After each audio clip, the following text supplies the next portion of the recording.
Huh. Cedar, how you doing? Good seeing you, man. Good to see you. Yeah. All right. Hello, hello. Hello, how you doing? Good to see you, yeah.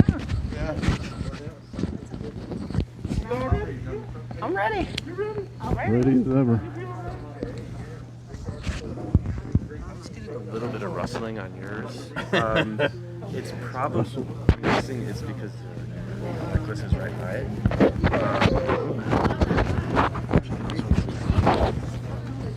That might work better. Okay. We do check. Yeah, I'll run it out back there. You mind if I just sat right there? Thanks, man. I don't want to knock your camera down. Oh, no worries. Yeah. That's it. Check. Yeah, just kind of move a little bit. Don't That's pretty good. Thanks. Okay. don't mind me if part way through I just turn this spotlight right on. Here's the star of the show, right? You are the star. That's Betty. The star So of the pretty show. soon I'll like aim the spotlight right at you, you know. You are the star. Would you mind running this under your shirt to clip it on the collar? Not quite. Jeff, not Purified quite. water. That's very Where do you work? So She works at a great organization. Oh, you're with Clint. I am with Clint. Okay. No, I know. That's good. So I am the neighborhood program coordinator there at Matthew 25, and then I also am a licensed realtor and property manager on the side. Good. So the role- Like that? Yeah. Should be good, and if you have I need to look a little bit more into your role and what you do. Yeah. City I don't have manager. a pocket, Yeah. but I'll just put it right here. okay, or you could set it maybe on the feet. It means everything. Set it on the floor. I'm in charge of the city. It's like being CEO of the Okay. city. It's like being, so pretty much all the departments of the city eventually report to me. We have 1,500 employees, but police, fire, public works, wastewater, water, parks and recreation, I think I'll everything. keep. Where I do you think I'll rank keep with my the mayor? mask on. Well, How are you? it depends on how you look at it. Make sure we're on Yeah, file too. yeah. So it depends on how you look at it. But I work for the You guys mayor and staying city healthy? council. So my job is to run the city on a Try day-to-day it. basis. Yeah. The mayor and How's Marla council doing now? are, Because on one they're of the the policymakers, so Sure. they On kind one of of determine where we should go. calls, didn't she So say to the she was extent that sick? they're all my Yeah, she had supervisors, all COVID nine back of them. in So October. the mayor's one of nine. Better now. but She's it's still so important. She's the mayor. So that's struggles a critical. little bit with the Yeah. smelling How and long have you tasting been city thing, manager? but Yeah. Here. Yeah. Here. But fortunately the rest of us I have was in West Des Moines been for able to 12 years. glide by so far. So Yeah. City of Washington It's State tough. for about 8 years. I'm gonna was keep with my the city mask. in I West don't Texas, even go Southwest in it. We Texas don't go very much, about very 7 or far. 8 years. Just, Nice. Yeah. yeah, Oh, wow. well, that's probably why. yeah, trying to be cautious. You know, it's where the They can hear me talking with my mask on. Oh, yeah. biggest city I've been in, yeah. Have you just kind of put first light into What am I like gonna do now? not doing anything mode? Or We had almost all of the services we had Retire one of these days, hopefully. rescheduled and then canceled and going on like that. So, no, we're going to still carry on. We're just going to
Good afternoon, or good morning if you're dialing in from another part of the world.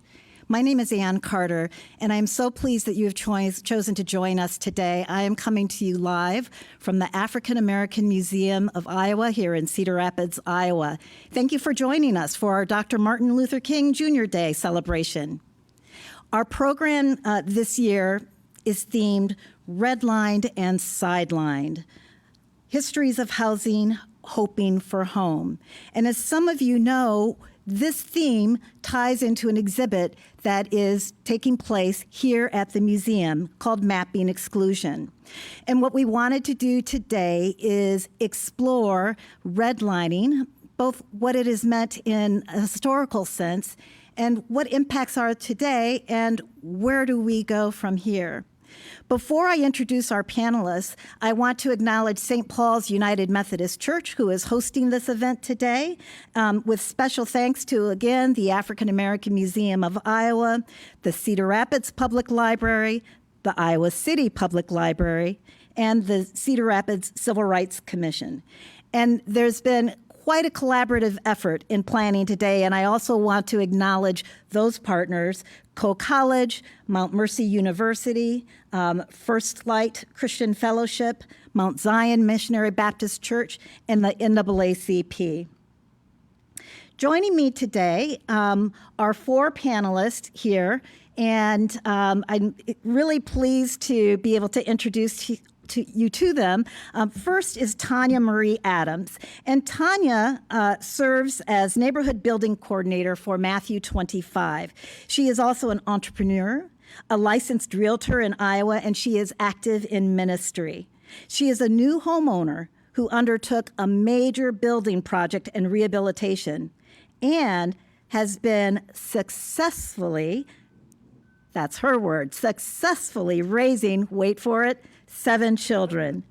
And in her free time, she loves to read books and is currently writing her first. She believes in encouraging others and spreading joy daily through random acts of kindness and operating in integrity for all that you do for others.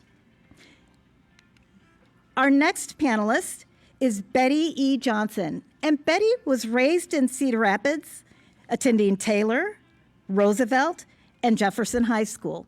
She later graduated from Coe College, majoring in sociology. Betty served as executive director of East Central Iowa Safe Coalition for 15 years.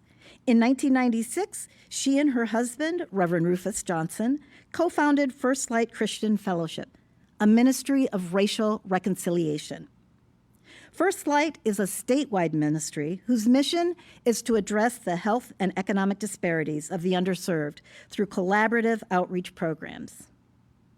And our third panelist is Jeff Pomerantz.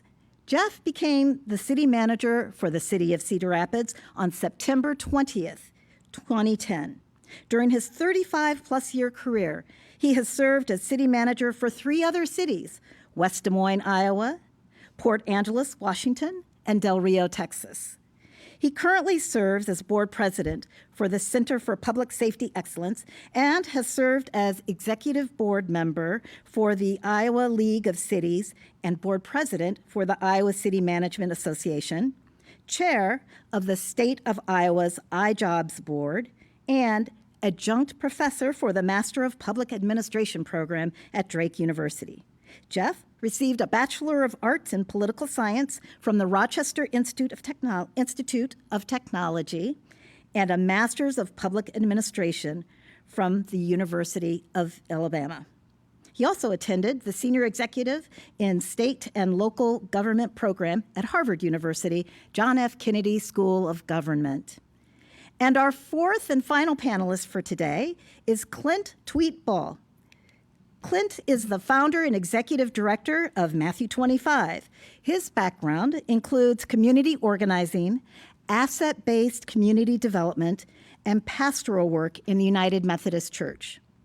Clint has a BA in psychology from the University of Iowa and a master's in divinity from Garrett Evangelical Theological Seminary in Evanston, Illinois.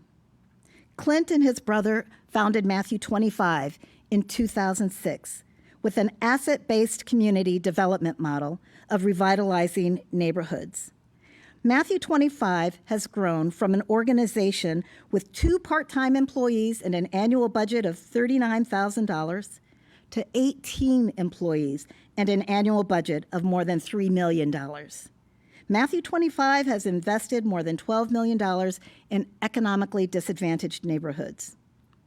Clint serves, or has served, on a variety of boards and has been recognized by the Corridor Business Journal's 40 Under 40, CR Downtown Rotary's Appreciation Award, and the Bishop James Thomas Award.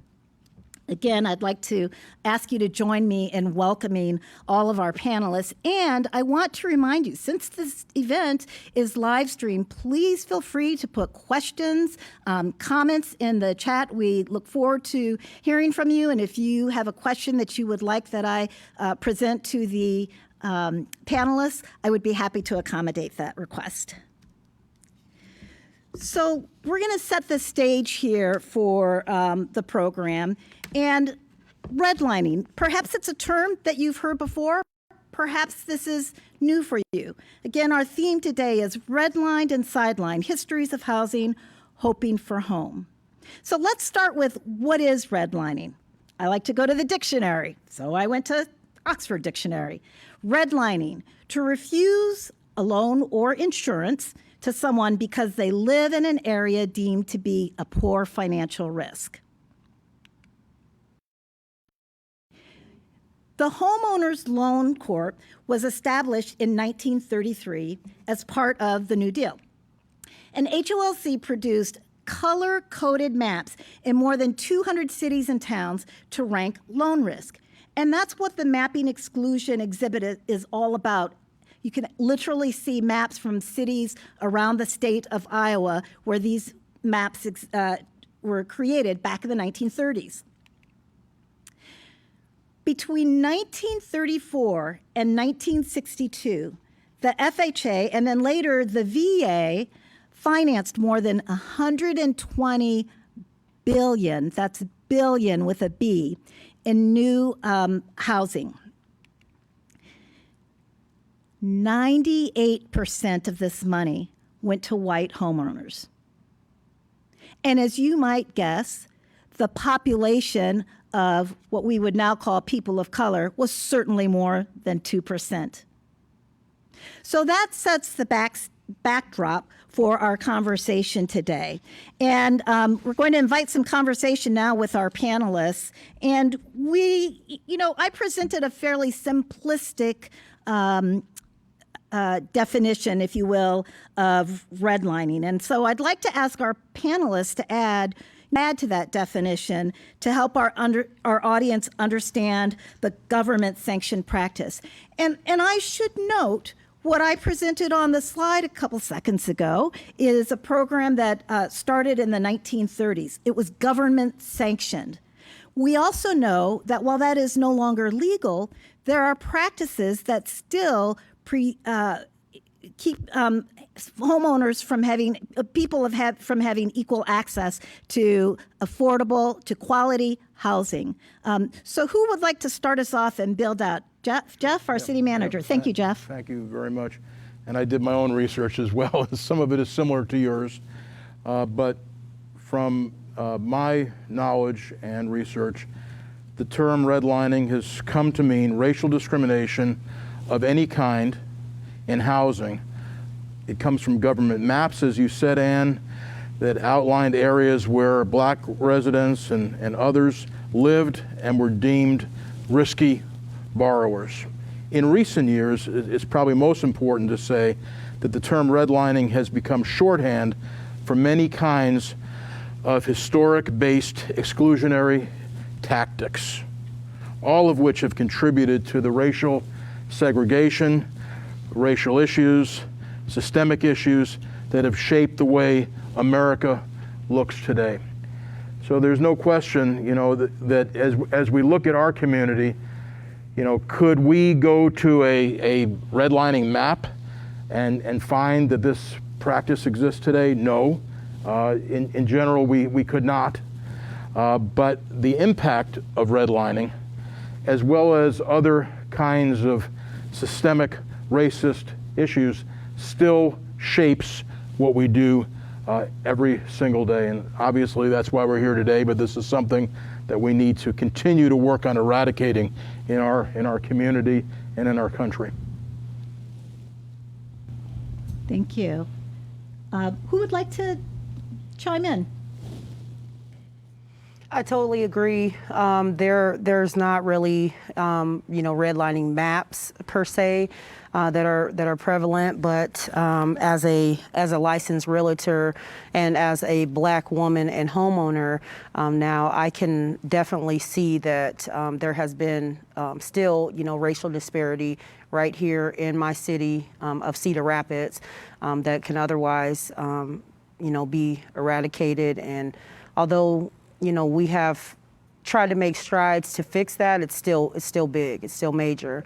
And so I'm excited to be sitting on this panel and to be discussing these matters in hopes that, our future will be better at getting rid of these discriminations that are still persistent.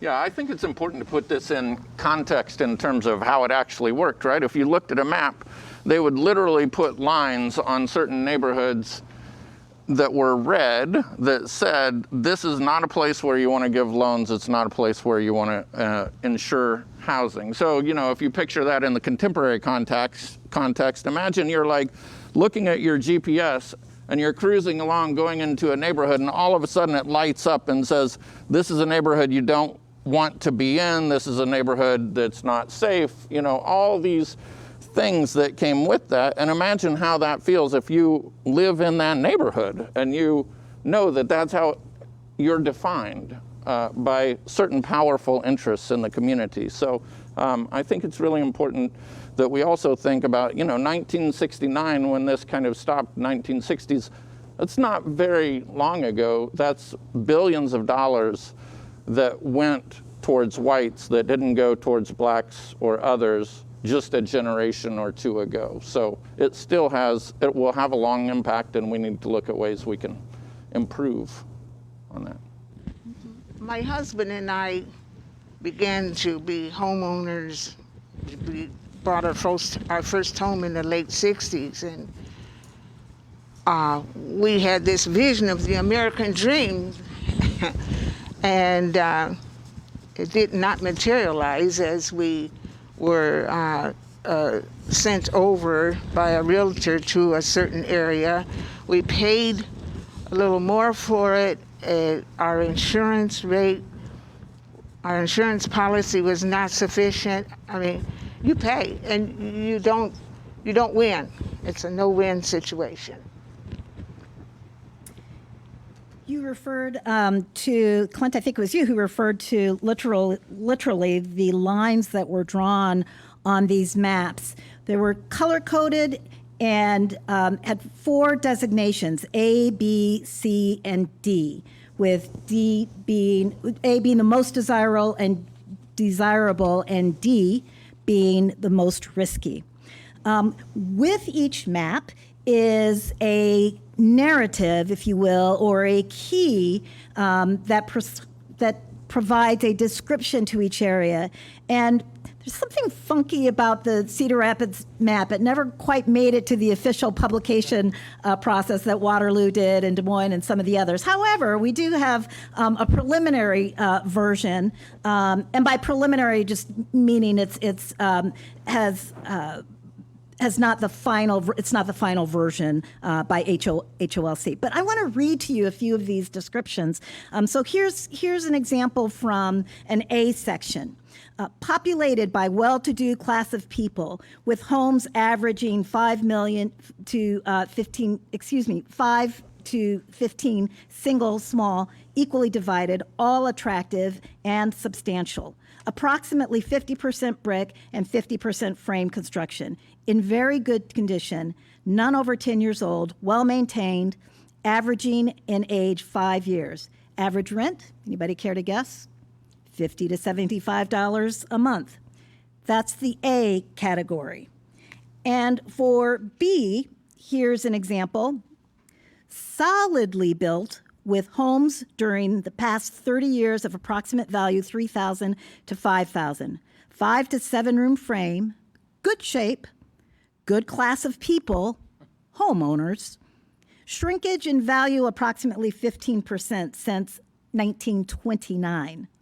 Trend of growth is distinctly northeast for business and homes out 1st, 2nd, and 3rd Avenues.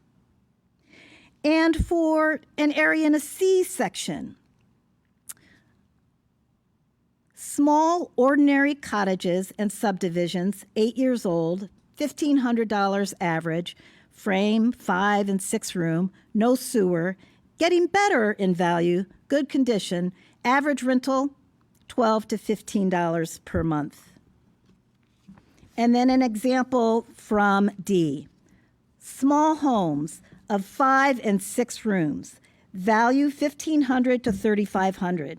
Frame, labor class working people who work in Wilson Company Packing Plant and Pinnacle Ford, who are located in this area, as are also the Cedar Rapids Pump Company, Hubbard Ice and Coal Company, manufacturers of road machinery, brass, furniture, sash and door, also building materials companies, sand, plaster, lumber, also creameries, etc. Shrinkage here, approximately 20% since 1929. A great deal of renovating, repairing, and painting of houses is required here. Average rental, $22.50 to $30 per month. And in the colored section, which I have marked off in black, the average rental is $12 to $18 per month. And that's history. That is factual. Government-sanctioned program. So our next question that I want our panelists to address is, what are examples of how redlining impacted development in large cities in the U.S.? And Clint, would you start us with this one, please? Sure. There is a book by Andre Perry with the Brookings Institute that talks about kind of how how neighborhoods were impacted by redlining. And what they did was they went and they studied houses that were essentially the same in 2 different neighborhoods, one in a black majority neighborhood, one in a white majority neighborhood. And they looked for houses that were exactly the same, 3 bedrooms, X amount of square footage, been maintained in this same way, kind of on a quiet street, that kind of thing. Controlling for all of those variables, they found that there was a 48% difference in the value of houses between those 2 neighborhoods. So if you add that up nationally, it means that there was a $156 billion difference between those same homes in black neighborhoods versus white neighborhoods. So if you start to think about that as a homeowner, right? If you're a homeowner and you're going to invest in your largest investment in your lifetime, and you want that investment to grow, so you have $200,000 that you're going to invest, you're probably going to go invest in a neighborhood where you know that every year your value is going to go up by 5%, as opposed to another neighborhood where you know it's going to go up by 1% or less, or where it's going to go down. And at the same time, if you're going to put repairs, additions, any of that into that home, you know it's going to cost the same amount regardless of where you're located. So every time you put money into your home to maintain it, you're losing more than you are in another neighborhood. So overall, across the country, what this meant was that there was this huge wealth disparity created between black families and white families. Part of their research that they did said that this $156 billion difference could have been used to replace the pipes in Flint, Michigan 3,000 times. It could have been used to give 8.1 million people 4-year degrees. So I just want to keep reiterating that where we invest and how we invest in neighborhoods has this huge long tail of inequity and the lifestyles that people live. Thank you. And Jeff, you've worked not only in Cedar Rapids since 2010, but in several other regions, West Des Moines, Yeah. You were in Texas, you were in Correct. the state of Washington. What would you add in terms of, Sure. U.S. cities? Sure. Really, my best example is one that you didn't mention because you may not know, but I'm from New York City, so that's where I grew up. And I grew up in Queens, New York. And I think all of us would agree that education is absolutely critical to success and to achieving that American dream. So my experience in New York was that where many African Americans lived and were less affluent lived was in areas outside of the area where I grew up. Not a wealthy area, but we considered ourselves middle class. So I'm referring to Harlem, for instance, or areas of the other districts or boroughs such as the Bronx. And the schools in those areas really suffered at that time. So therefore, the educational opportunity that those individuals had was far less. A practice came into place, and I went to high school in way back 1972 was when I was a freshman to 76.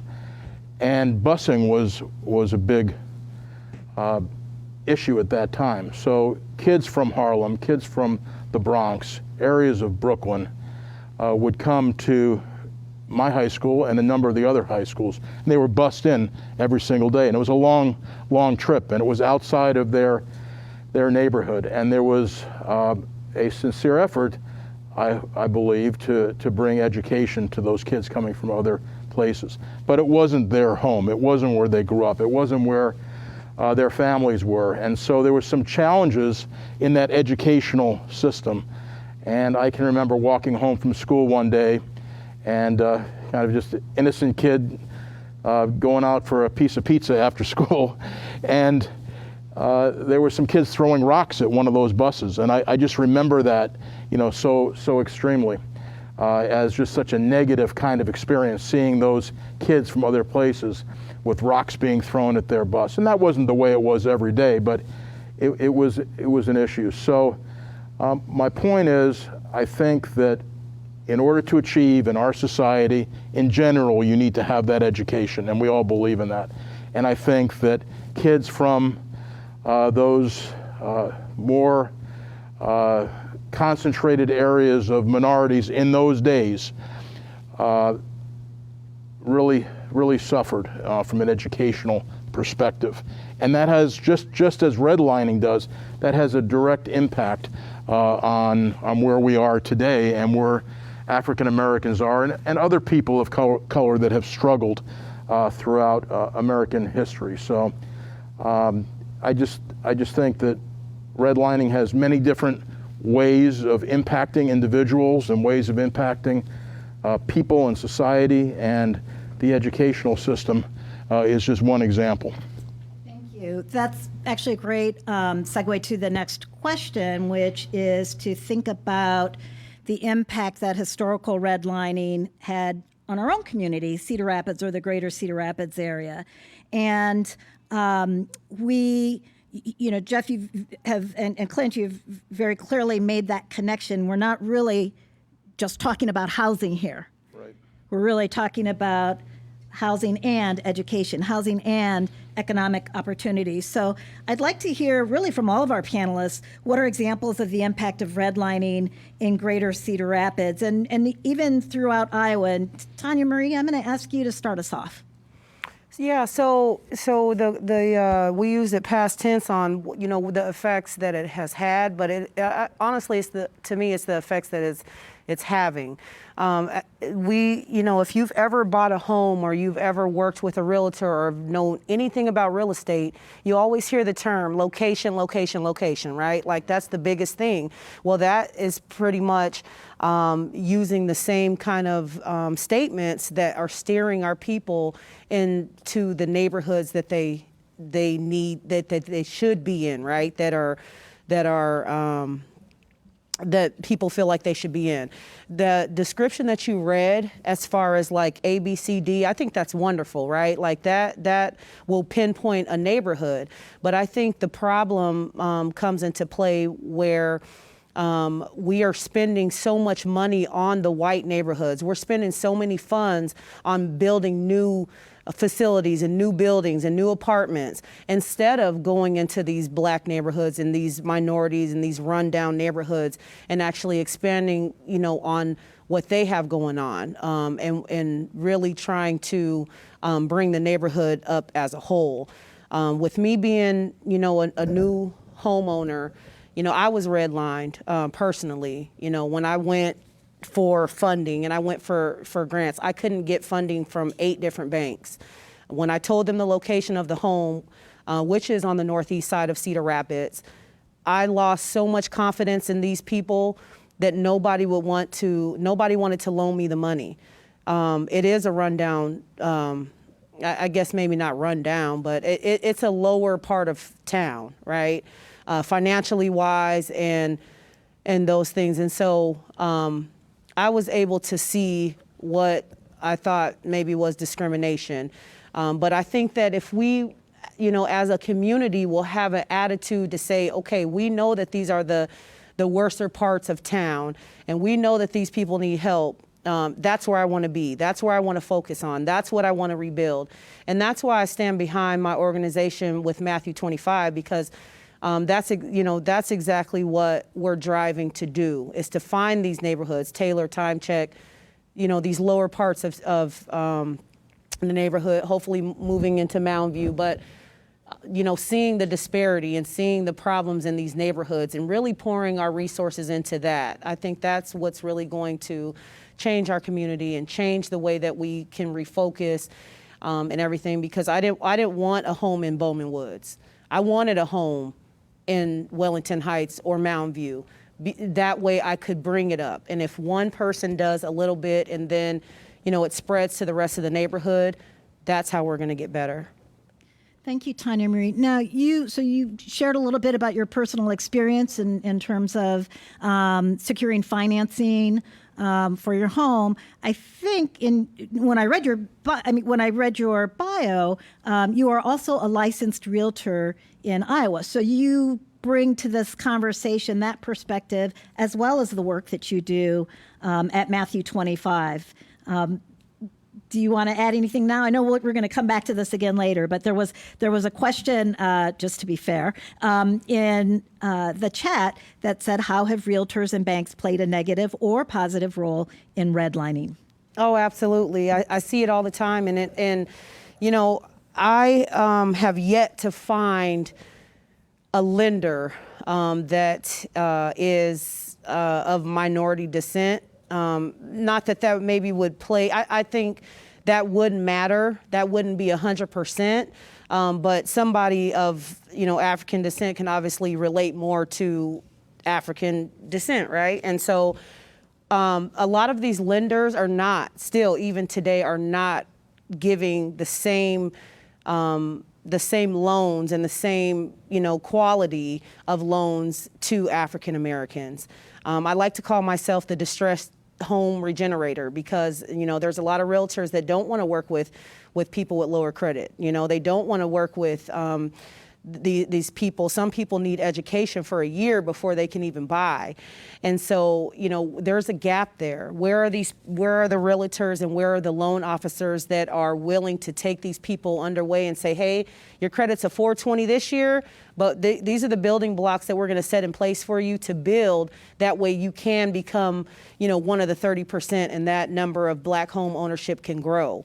But I've had such a tough time because, as Jeff mentioned, education in the black sector has not been the best for whatever reason. And so if you're not educated, or if the wealth has not been passed down to you from your parents, like a lot of Caucasian people have the opportunity to have, then you don't know. So if you don't know better, you'll never do better. And so I think with just educating and just trying to close that gap with finding the lenders that are willing to work with these people that struggle, that will do better off that way. Thank you. Clint, I'd like to go to you next, because Tonyamarie talked about her work at Matthew 25. Of course, you're co-founder of Matthew 25, and I know you can also provide that perspective And Yeah. Well, you know, one of the things, Matthew 25 both helps people to rehab their homes, fix them up. We also purchase homes and fix those up as well as build new homes. So I think the biggest place you see this is on the rehab front and on the new home building front. So if it costs, you know, for a very simple home today, it costs $200,000 to build that home. To build that in the middle of the city as a single family home in neighborhoods where people don't necessarily, they're not seeking out that school, they're not seeing property values rise in that area, means that there's, from the get-go, a gap between what it costs to build and what you can sell that property for. And, you know, I think the city has been really proactive in trying to come up with grants and gap funding and that kind of thing to help make that possible. They've also been investing in things like bike trails and other amenities that make people want to move into the core. So I think we're starting to see a shift, but we still have a long ways to go in narrowing that gap to where, you know, you can build a house and sell it for what you built it for in the core of the city the way you can on the edge of the city. I'm going to come to you to go to Jeff last on this one in terms of what's happening in the city. And I'd like to invite Betty, because I know you mentioned earlier when you and your husband were settling here, and I'd like to kind of hear that description, plus the work that you do with First Light Fellowship, sort of what you see happening around the state. And again, just in case we've forgotten, the question was examples of the impact of redlining in Greater Cedar Rapids and throughout Iowa. Okay, as I said earlier, my husband and I, Rufus, we began purchasing homes in the, I think it was the late 60s, early 70s. We wanted a better life, of course, starting a family, wanted the best for them. I remember the first house we purchased was on a contract. We called a contract, and the realtor took us to a certain district, and he was telling us this was the best that we could do and all. And it wasn't that we didn't have money, because we did. We both worked in a factory. We saved our money. We were prepared. But he convinced us that this was the best we could do. And when I think about the interest rate that we paid on that contract, I was like, it still angers me. And we worked on that home, and we were real proud. We tried to fix it all up. But when we came to the point of selling it, we couldn't make our money back. So we sold it for a whole lot less than what we bought it for. So we went to buy another home, and it was the same thing. We were led to a district again, and it was the same procedure. And like I said, it was always kind of like this partnership between the realtor and the lender. Everybody made the money, and we lost. So it was that perpetuated until finally, when we went to buy the third home, I told the realtor, I will take us to where we need to go, where I want to go. I would not be led. By that time, I did a lot of research. I think one of the things that we need to do in our Black community, we need to study, I'm glad for you being a realtor, we need to study more about real estate. We need to know more about purchasing a home, what it entails, buying insurance on your home, repairs. I remember we had even problems calling to have someone come repair your home and you're living in a certain district. Number one, some people don't want to do it. Number two, if they do, they overcharge you. So you lose all the way. And so it was a learning experience as we went through the process of purchasing homes. Like anyone else, we wanted the best for our family. First Light Christian Fellowship, we started in 1996 based on racial reconciliation, and one of the things, the health and economic disparities of the underserved. And I think everything we've done has been based on our life experiences, but it's very disheartening to see that happen, and it still affects our Black community, our communities of color, because sometimes you're not able to get back up. I mean, you're down, you're down, you're down. You can't rise back up because of finances and all. So it was an experience. Thank you for sharing that. Not just once, but several times you were able to share that. So Jeff, I know you're real eager to talk about, again, we talked about the economic opportunities and the impact. When we did our prep, we had a conversation about NFC programs. So let me turn it over to you to wrap this one up, please. Sure. So there's a couple of points that I did want to make. Since Betty diverted a little bit talking about her ministry, I just wanted to say at the city, this is the first day in city history that we have off for ML King Day. And you know, for me, it's not just a day off to kind of goof off. I'm here, I'm trying to learn. This morning, I spent a couple hours reading letters from a Birmingham City jail by ML King and trying to be more learned. And so I really appreciate this opportunity to share and hear about some of the struggles that people have within our community, because we don't always see those. So I really appreciate that. As city manager, one of the key things we do is making sure our city is safe, but also part of that safety is infrastructure. And so as we go to some of the areas you're talking about, you know, I heard, or at least through inference, somehow those areas are maybe excluded from improvements, the street system, the water system, the sewer system. And, you know, I can't go back many years, but for today, when we look at that infrastructure, which I think is absolutely critical, because when you redline, that infrastructure deteriorates, you know, we are working hard to treat all of Cedar Rapids based on what the needs are. So our Paving for Progress, as an example, that's our street programs. We absolutely don't say, well, this area is less important than another area of town. We look at condition. So I just wanted to make sure that everyone was understanding of that, because it also impacts values, basic infrastructure. As city manager, you know, we are always looking for ways of improving Cedar Rapids in all areas of Cedar Rapids. So one of the key issues that we're talking about today is housing. So the city worked with what's called the Neighborhood Finance Corporation, and they're located in Des Moines as their main office. We actually wanted to do our own Neighborhood Finance Corporation, basically the city becoming a lender in order to help individuals that needed a mortgage and needed financing. But we decided it was just too big a job when the NFC in Des Moines had already developed their own lending infrastructure. So we've kind of come together with them. We've funded that entity at over $5 million.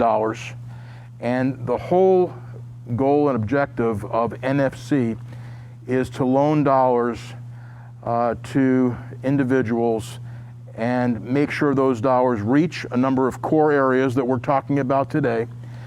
And also, we reduce the burden on these individuals. How do we do that?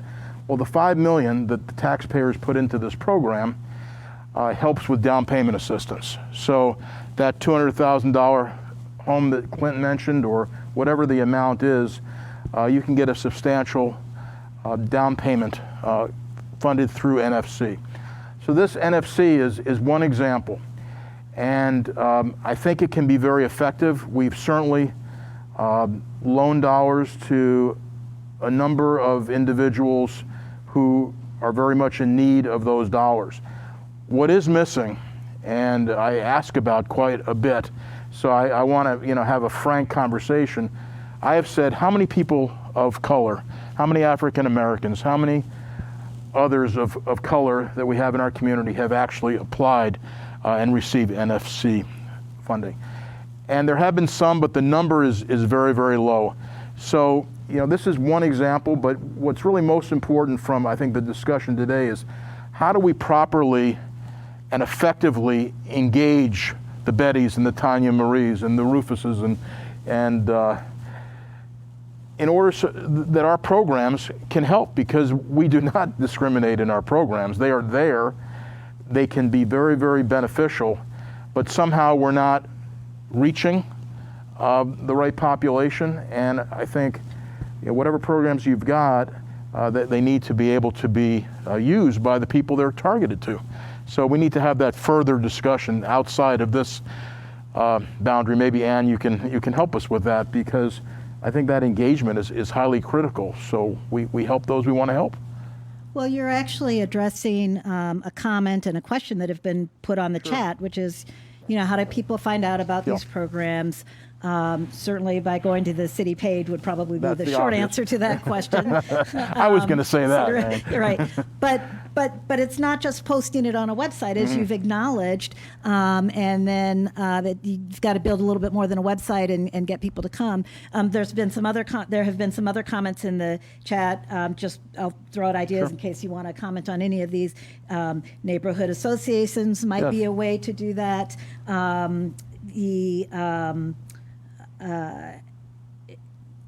Let's see. Our Mayor, Tiffany O'Donnell, has also put a question and a comment in the chat about one of our local banks or credit unions that is really seeking to address systemic barriers, and I think that program is just getting rolled out. I guess I'll say I have a little bit of insider knowledge in that I know those individuals involved are seeking to do some community networking to make sure that awareness of this program gets out. So any other questions on that? Shall we go to the next one? Which is to go back to history again. So back in the 1960s, Dr. King was fighting for affordable housing. And because at that point, redlining had not yet been made illegal. That didn't happen until 1968. So what has been addressed and what barriers remain in front of Black families who are seeking to become homeowners? And we've touched on this some, so a couple of you may want to speak more to that. Things that, gaps that have yet to be closed. And I know I'm going to go back to you, Jeff, and start with you on this one, because we also talked about really redlining has impacted more than just Black individuals, African Americans in this country. It's not just specific to race or gender. Today, it might be LGBTQ community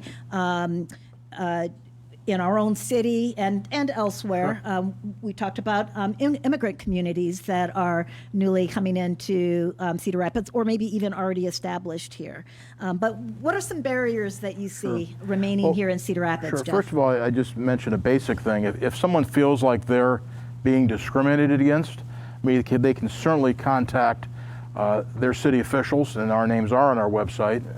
But I would also say we have a civil rights commission in Cedar Rapids, and it's really been ahead of the curve, and we should be very proud of that. So you have the nice placard behind you, Ann. But if you are discriminated based on the color of your skin, or your ethnicity, or your religion, or your sexual orientation, there is a place to go, and I think that's just very important. That ordinance that was passed was very specific to Cedar Rapids. No one forced the city to pass that ordinance. And for those that were around a while, I think it was very controversial at the time when it was passed. And I've looked back in the history of that. Lee Clancy was mayor. Dale Taub was on the city council, as well as others. But there was a hard battle to get that done. So that civil rights, that special ordinance, I think, has been very effective. There's, lots of ways, again, that the city can help. We operate the CDBG program, for instance, and Community Development Block Grant, and that provides assistance to individuals that are of need of assistance. And so, it's not just for anyone to come in and say, I want some CDBG money, but it's for organizations such as Clint's as well as other programs and initiatives. So that's been very, very effective. And that program is funded through the federal government. Another important initiative of the city that we have taken on historically is our housing assistance program. So we have our voucher program. And so if you're in need of housing, you come to the city, you fill out your application. I know there's lots of criteria to get there, but you're able to have rent at least partially subsidized by the city and by the federal government. So that's a big opportunity. Now, I know that's not home ownership, but it's a road to home ownership. The problem with that is there's not enough money to go around. So if you go to City Hall this morning, and I was there, there's a piece of paper on the window that says the HUD waiting list is full. So, it takes time, and it takes federal dollars to assist us in that program. I mentioned the NFC program. I mentioned our own infrastructure efforts. One of the things that the city is very aggressive on are subsidized or low-income housing credits. So this is when a developer comes to the city. There's a special program set up through the state of Iowa, and they're able to construct a apartment complex or housing units that are lower in cost. And they can do that through these credits that are offered by the city and by the state of Iowa. So we are very aggressive in that area. We have lots of apartment buildings that are income assisted, and it's been a very successful initiative. We need to do more than that. Again, developers go, and there's not always the money left because we're competing not just in Cedar Rapids, but with the whole state. But that's another way that we're able to assist at the city. Just recently, the American Recovery Act dollars, those have been very significant, and we're determining exactly how those are to be used. But our lens has always been, how do we help people? How do we help those that are in need within our community? So for instance, Clint, mentioned cities help, and we do that in a variety of areas, but we just authorized $1 million for the patch program, which helps individuals fix up their homes. So we have just lots of, opportunities and lots of possibilities to help our community. And these are focused not on, the wealthiest of people, as Tonyamarie has talked about and Betty's talked about, but they're for those in need. So we just need to make sure that we're reaching those individuals. And that's why I mentioned engagement as being so critical. So, Thank you. long answer. No, I appreciate Big question. Tanyamarie, were you wanting to say something? And so, I agree. So the programs are there, right? There's programs out here that are willing to help and willing to assist, but they're not going to find you. They're not going to come and get you. The city of Cedar Rapids is not not going to run commercials, explaining and putting their programs out there. I think a lot of it is if we as a community or as, African Americans not being homeowners, we have to get up and get out and go get it. Nobody's going to come find us. Nobody's coming to save us. And honestly, what Miss Betty said, the same thing. I have a Taj Mahal, if you ask me, on the northeast side. But when I go to sell it, I'll never get what it's worth, but it was still worth the stride because it is not only for me, but for the next generation to see, hey, I could be a homeowner. I can get out there and I can do something that's different. And when the city of Cedar Rapids didn't give me the grant that I applied for 3 years in a row, I had to go a different route. So I just want to encourage everybody that is online that if you are not getting the results that you want, if you are not, you fall right under the line of being approved. So what? There's somebody else out there that is willing and that will help you if you just continue to go on and don't wait for somebody else, because while you're waiting and complaining about these things on this board that you've been discriminated against, a foreigner that that's coming in the country, because a lot of them are coming to Cedar Rapids, is going to take your spot. They're going to get that housing. So we can't sit and wait and complain about anything. I feel like we just need to go and get it. So what I think I hear Tonyamarie saying, and I'm looking at you so that you can redirect me if necessary, it's complicated, right? And so certainly the Civil Rights Commission serves Cedar Rapids for a person, because unfortunately bad things still happen in the 21st century, right? And the comment at the same time, what I'm hearing is the programs are competitive, there's limited funds, and we talked about immigrant communities that are coming in that we want to welcome into our community as well, and just being aware that the city is not coming to you, I think is the expression that I heard you say. I don't want to get out of order, but I just want to say we want to come to you. So if there's opportunities to do a better job, I know that our city staff, and I'm in charge of our city staff, but also Mayor O'Donnell, she's listening today for a reason, because she's very interested and engaged in this issue, and our entire city council, we want to improve. And so I think we have the opportunity to improve. We have the programs, we have the initiatives. We may not have all the money. Maybe that means it's going to take longer, or we need a different approach. But we definitely have the willingness to reach out and be part of the solution.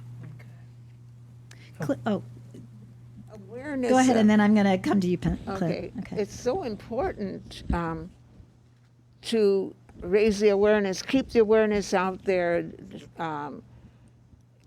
A lot of people don't take the newspaper, or they may not watch TV at a certain time or a certain channel. But you have to try through ministries, through churches, through the NAACP, through other channels to keep that information out there in the hands of the people that really, really need it. So there's the resources out there, but a lot of people are just not aware of it. Yeah, thank you. And Clint, I want to turn to you. Somebody, actually a couple of people have said in the chat, how does this information get disseminated, particularly as it relates to communities of color here in Cedar Rapids. Tonyamarie and you both are at Matthew 25, and so you certainly have that experience in reaching communities. Maybe you can speak to that, as well as the barriers that you see. We clearly are identifying communication, and disseminating information remains a barrier. Yeah, I think that's always a barrier. I want to go back to what Jeff mentioned about the Patch program, because I think the unique thing about Patch has been this $1 million, about 70% of it is going into mobile home parks and people that are really, really low income and non-traditional homeowners. And it speaks to the flexibility of these dollars that have come down, because normally CDBG dollars, other funding says, you can't go in where there's not clear title. You can't work in mobile homes because they don't fit the definition in the same way as homes. And so having that flexibility is huge. And it also allows us to really hit the ground and get to know a targeted audience of people that don't really have people going in and talking to them all the time. And so I think it's important that we really build those relationships in neighborhoods so that we can do that. The other thing I would say is, people have said many times, discrimination is harder in some ways now. When you don't have the Hulk maps, you have implicit bias and other things that happen that are not systemic in the same way.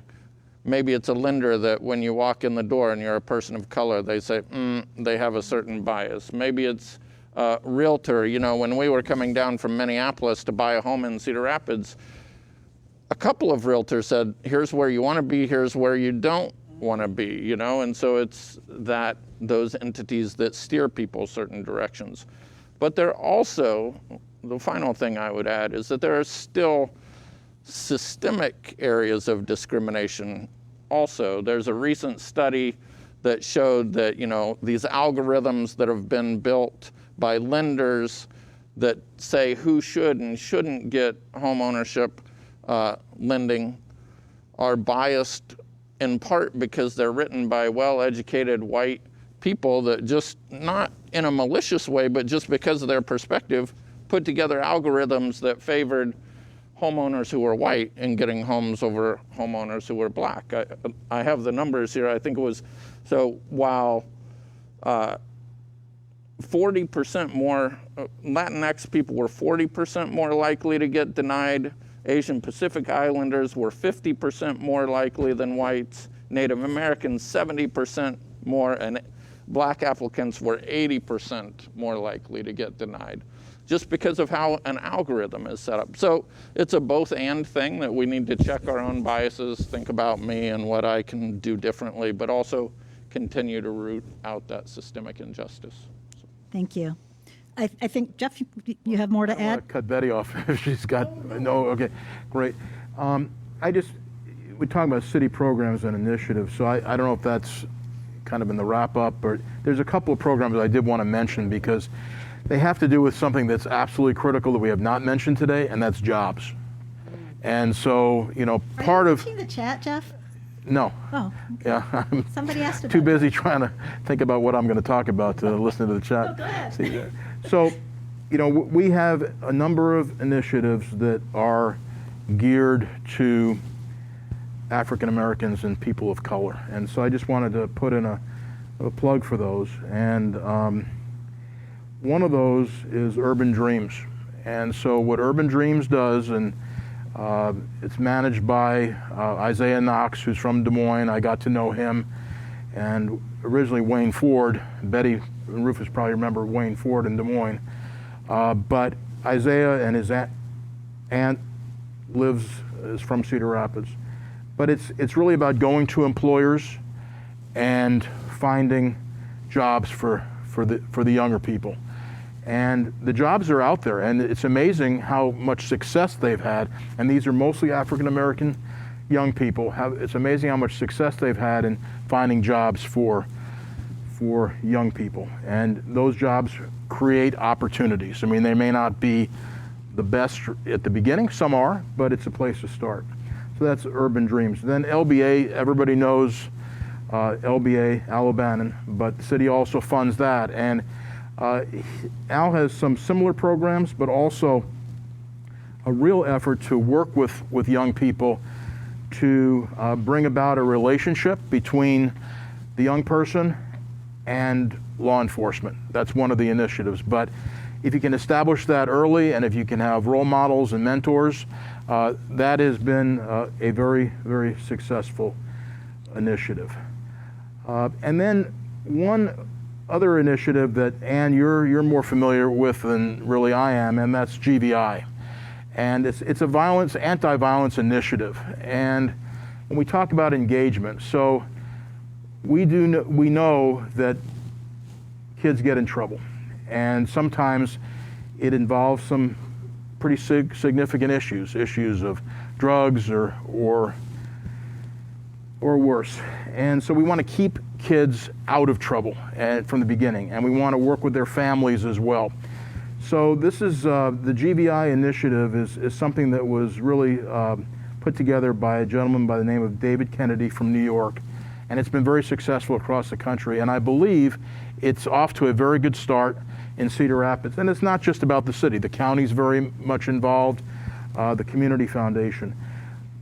But the individuals that could potentially get in trouble, or their family members get in trouble, volunteers from this community actually go and meet with those people and talk about, what's their experience in Cedar Rapids? Why do they have the inclination perhaps to get into trouble in serious ways?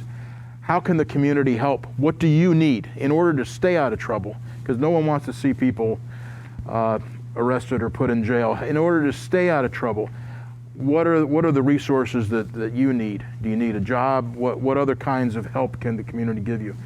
And it's a delicate topic, I realize, and it's a very painful topic, but this initiative is off to a very good start. And I've talked to the police chief, and since this started, some of the violent crime issues are down as far as numbers in our community. So it's beginning, and with the help of a lot of individuals, it's going to be successful. But it's really a team community approach, and it's off to a great beginning. Thank you for adding that. You know, I want to now kind of go beyond Cedar Rapids and beyond Iowa, and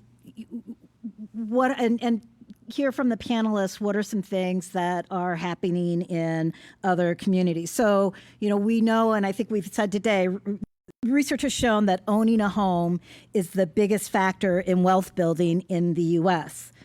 However, we know that many have not had this opportunity. So you may be familiar with that phrase, generational wealth. Right? If your parents didn't own a home or your grandparents didn't own a home, then you're less likely to be the beneficiary of generational wealth.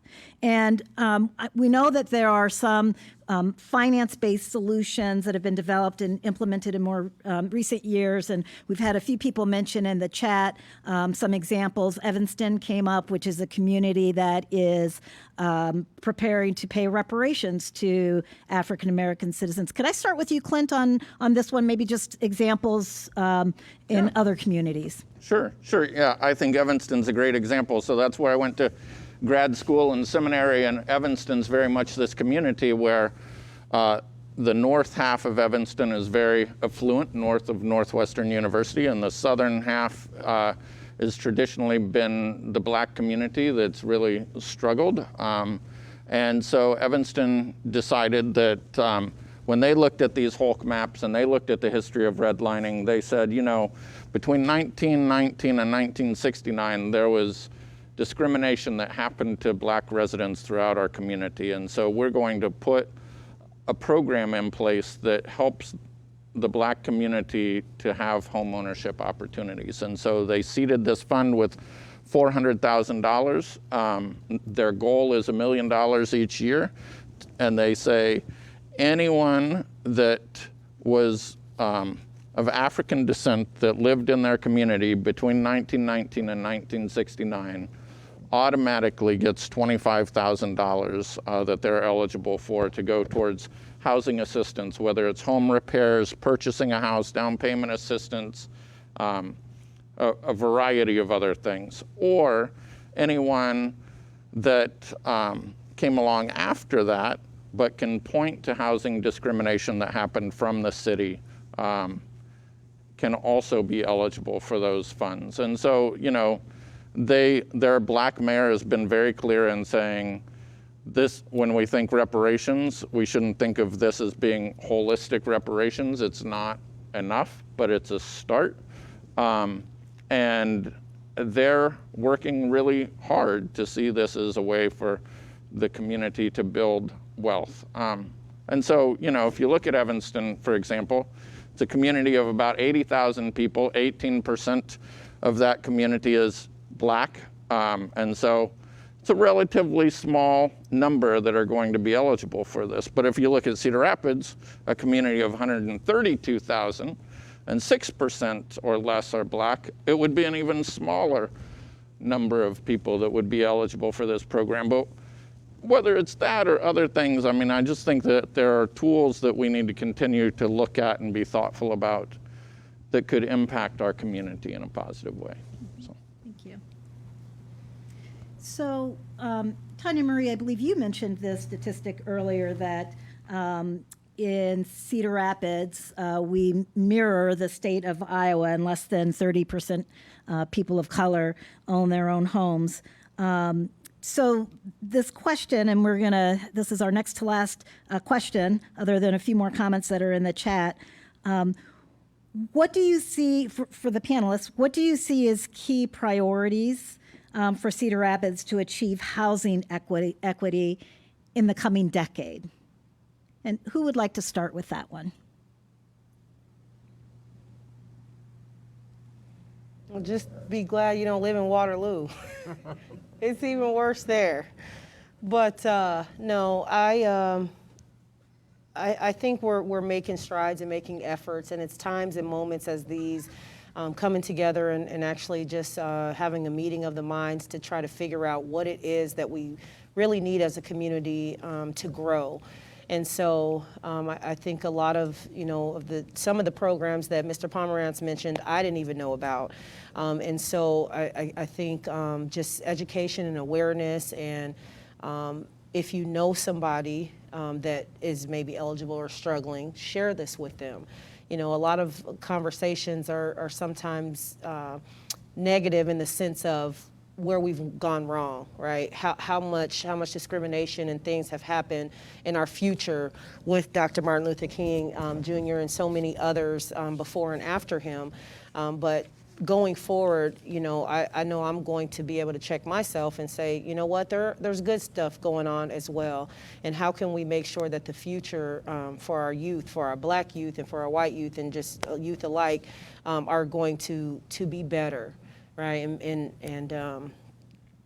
And so, yeah, I just think it's a lot of a mindset as well. Mm-hmm. Thank you.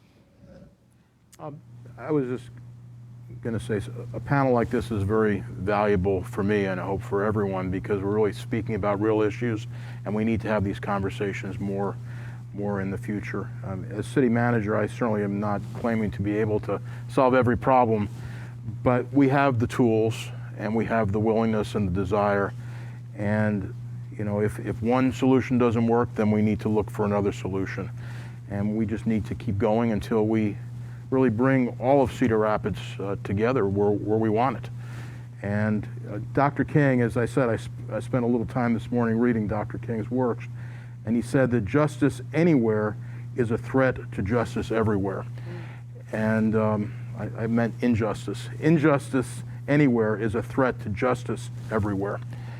And we need to keep that in mind, and we are all here to sort of be committed, absolutely be committed to taking care of each other and building a stronger city. And that's what our city council wants, that's what our mayor wants, that's what I want and our city employees want.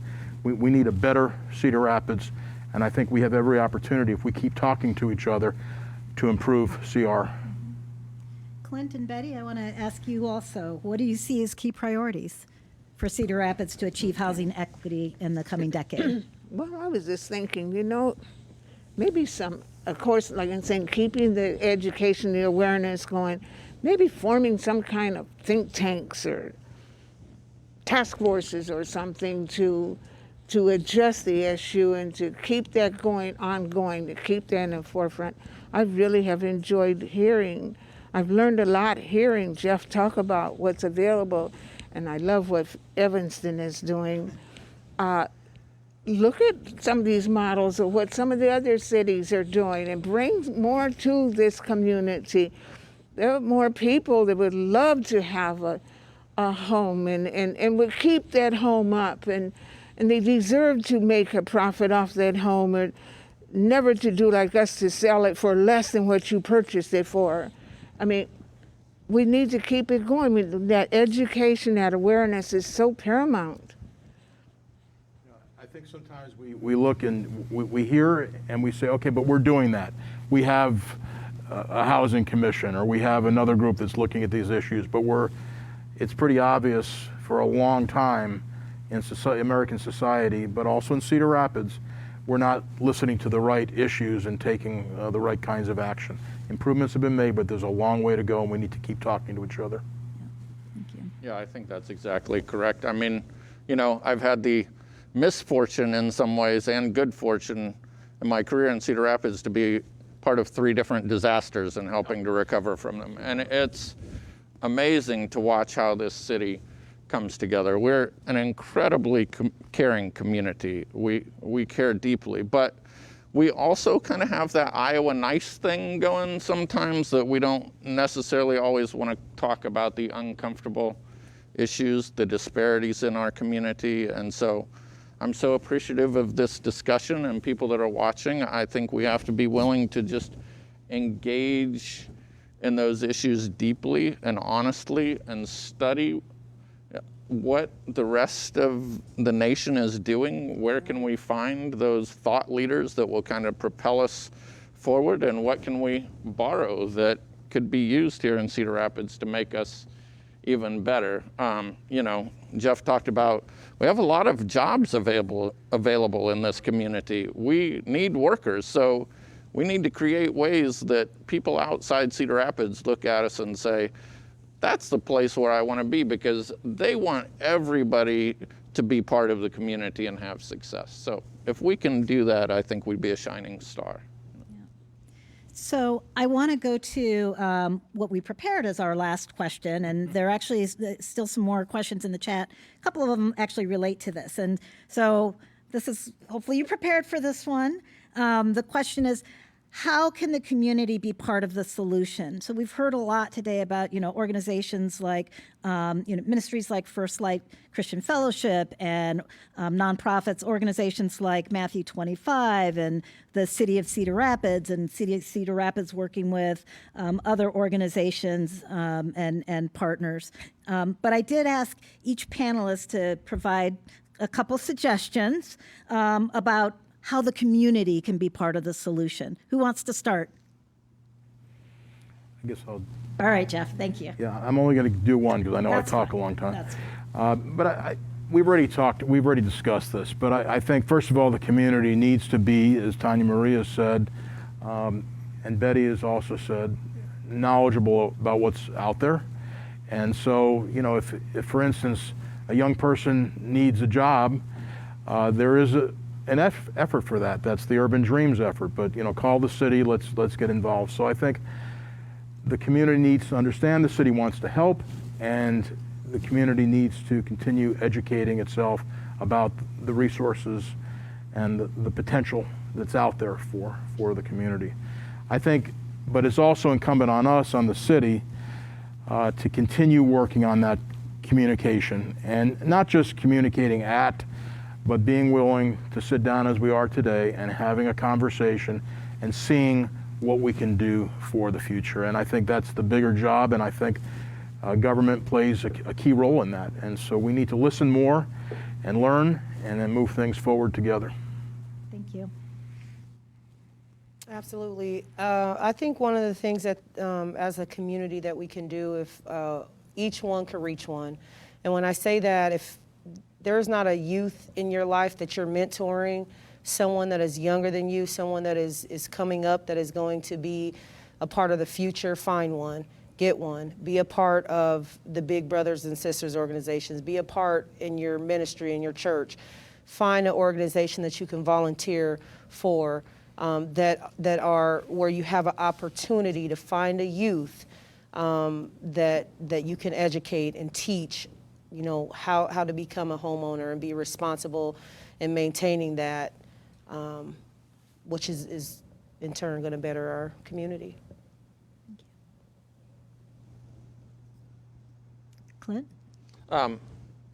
Yeah, so much of this is about learning, right? I have this amazing gift to have Tonyamarie on staff at Matthew 25. And as I've watched her work her tail off the last several years to like get into her first home, I've also heard about like the barriers that she's faced, the challenges she's faced. And I'm excited to have her around Matthew 25 to help keep teaching me about how we as an organization can do a better job of reaching the Black community, reaching other people of color, to really help move them towards home ownership opportunities. And I think a lot, whether it's the banking industry in town or the real estate industry, you know, realtors, to have groups that come together and listen deeply to folks like Tonyamarie and Betty and say, okay, how can we serve you better, is important.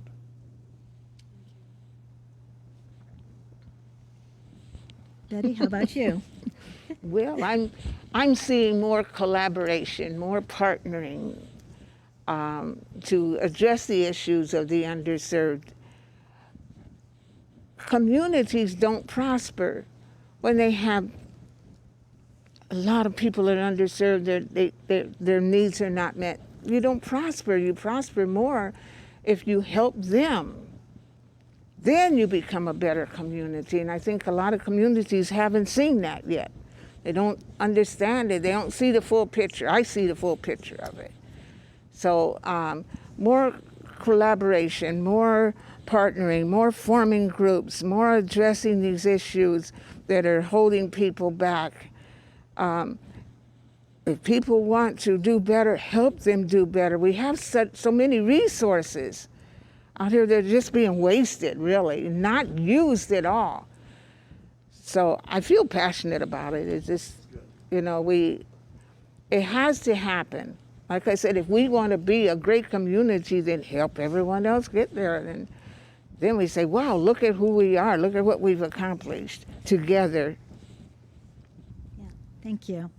So there is a question in the chat that I want to share, and anyone should feel free to respond, and it's this. Since we're talking about how can the community get involved, are there ways that individuals with extra resources in our community can help fund these programs? Yeah, and they do all the time. That's exactly what I was speaking of. When the city, for various reasons, did not grant me my funding, I found other resources. There were people that donated that were anonymous. There were different churches that helped that I reached out to, and so you got to have the willingness. If you have the willingness and you have the grit and the determination, then there's nothing. There's no that can stop you. So it might not just be like on a big flyer, on a blimp rolling through the sky where the resource is, right? But it's there. And sometimes the best gifts and things that you find are hidden, that you have to dig in and really be determined to find. But I guarantee you, as Clint mentioned, this is a really good city. I'm originally from Vegas, and this is a great city that has come together, and some things to iron out, of course, in our nation as a whole. But as far as the city of Cedar Rapids, if you're looking for an opportunity, it's right here and right now. Thank you. Yeah. Yeah. I mean, we have such a wide variety of nonprofits that work on housing in this community. I'm sure the city would be happy to receive funding. I know Matthew 25 would, Habitat for Humanity, Affordable Housing Network. There are lots of places people can give to support. I know a lot of people have challenges, and so we've talked about that. I've also found, the private sector in Cedar Rapids has been very, very generous. You're very well aware, Clint, I know of the Community Foundation, but there's lots of places to go through the private sector that provide help. So I just, one more city commercial, but sorry. Next week we're going to be announcing a new initiative we have with Kirkwood, and we've talked about the importance of education, but also the expense of education.